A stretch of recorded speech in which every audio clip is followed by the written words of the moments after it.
So this goes, I gotta put it in the send. I'm sending everything, so full, a dial full, and it's going out to my through my interface channel 4. Okay, and this is going out using a TRS cable to XLR. It's going into the mic line in. Now, in your Voicelive 3, make sure you turn on the lead mute, because you don't want to get also your vocal here and then going back to your interface. You just want to get the harmonies. So make sure you turn on the lead mute on that you can find in your mixer. Also, one more note. I have my guitar connected too, and I send it from my GT10, my G10, the relay G10 from line 6. And because it has two outputs, I'm sending the quarter inch output to the guitar input, okay? And the XLR I'm sending to channel number 5 of my DAW. It's not important here, but just so you know how I'm doing my connections, the Voicelive 3. But anyways, so going back to a quick summary. Revelator goes into a channel using the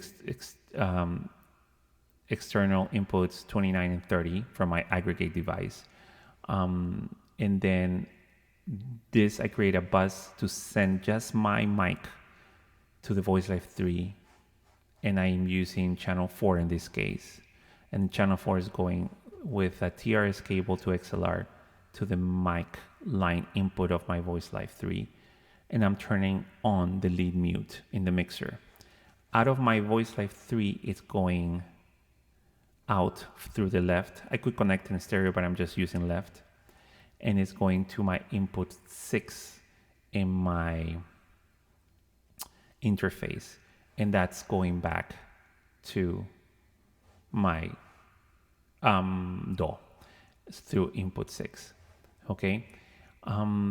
Something quick that I need to mention also, when you're setting up your mix in the setup, make sure you set up your gain to 0, because we're going to send the full volume, the full level mix, or the full level of the output. So if you leave it at 22 or whatever it was set up for your regular microphone, it's going to create a horrible feedback. So remember, turn your gain to 0 before you send anything, okay? All right, so this takes care of this part. Now, something that when I did all these connections in live, so let me show you here. This is my live, not my live, but this is my Ableton Live project. And I wasn't getting any input from the VL3, and I couldn't figure it out why. Like, I wasn't seeing my microphone being registered in my Voicelive 3, and I wasn't seeing any return, and it was driving me crazy. So something that reading online and looking online, I was able to find out that in control mix of the Sapphire, went to the other side. Something that you need to do is, you see here, you have 1, 2, 3, 4, 5, you have your setups, right? When it's blue, it gets controlled. The volume gets controlled by the hardware or by the knob. When it's just gray, it sends a full level signal. So it's 0 dBs. Everything gets sent. So I needed to do that in my channel 4. And in my router, I needed to make sure that the DAW 4 was going, which is the output 4 from my live, my DAW.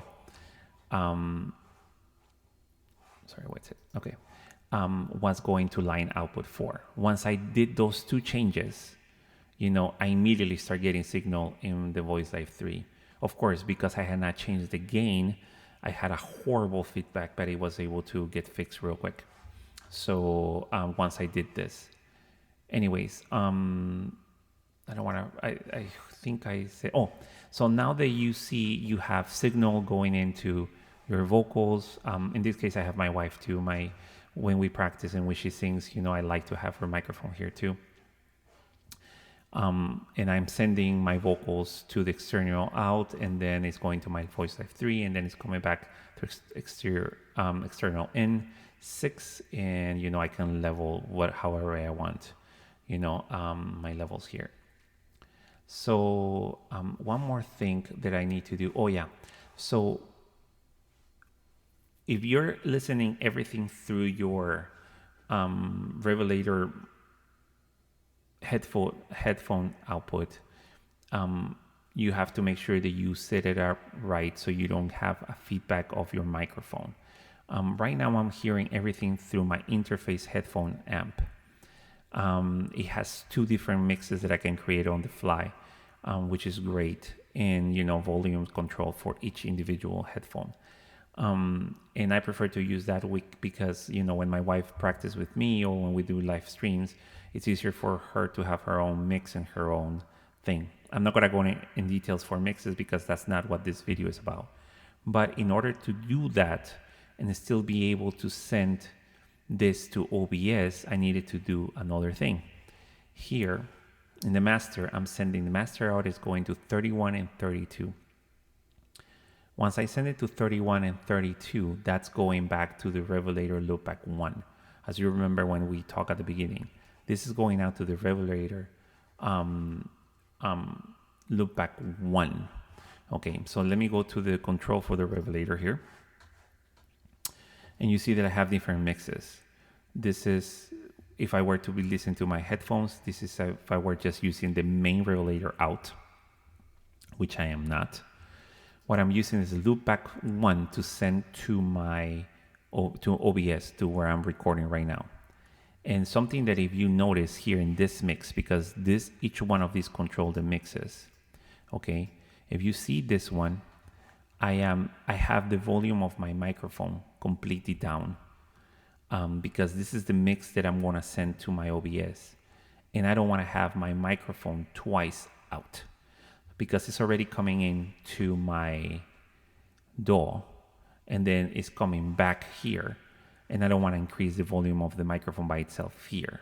And this doesn't affect what I'm getting because everything gets affected by the main one that I send. So if I lower the volume here, you see I just disappear, you know, because this is the main mix that I send to my DAW.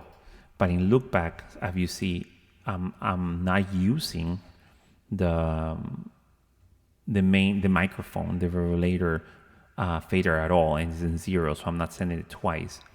And the loopback, I have it, you know, at -9 or something like that, 0.17 dB, and that's working great for my OBS. Okay, that way, make sure that you have that set up to avoid a feedback or avoid anything crazy. Also, in live, so I can hear this through my headphones, I'm sending the cue out through 1 and 2, which are the master outs of the interface. They get duplicated for the headphone amps. And I'm using that. In order to use that, I need to use not the solo feature, but the cue feature. And you see that each one of my channels are connected like that, so I can hear my keyboards. You know, if I were to touch my wife's microphone, same thing, you will hear it. It's right here, so. You know, also I have the Voicelive. You can see that there's a little bit of return, and I'm going to turn the harmony so you can hear it. Check 1, 2, see. You can hear the harmonies there, right? So now I just turn them off. So, anyways.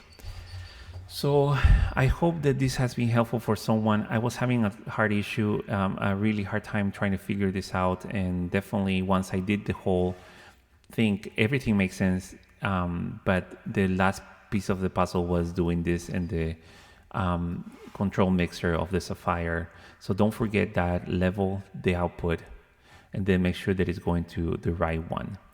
And then we'll send the full thing to the Voicelive 3. So I hope this was helpful for you. If you like this video and it was helpful for you, please make sure that you subscribe and send me a message. If you are having any issues, I'll be more than happy to try to help you. Each system is different, and this one is working for me right now.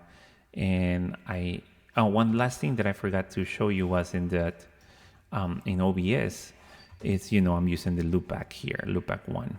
So that way, I can hear everything that is coming in through my, through my DAW through here. But anyways, so I hope this has been helpful. And if you have questions, let me know. And I'll talk to you next time.